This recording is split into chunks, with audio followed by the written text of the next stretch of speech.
Easterlies ang nakakaapekto sa Palawan, Visayas at Mindanao. Umiiral naman ang northeast monsoon at nakakaapekto sa extreme northern Luzon. Wala pong bagyo o low pressure area na minomonitor sa loob po ng PAR na maaaring makaapekto sa ating bansa.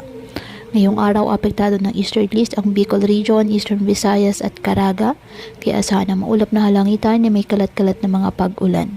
Habang amihan o northeast monsoon, nakakaapekto naman ngayon sa Batanes. Ang Cagayan kasama ng Babuyan Islands, asahan ang bahagyang maulap hanggang sa maulap na halangitan with isolated light rains dahil pa rin po sa northeast monsoon. Ang Metro Manila at nalalabing bahagi ng bansa, apektado po ng easterlies at localized thunderstorms.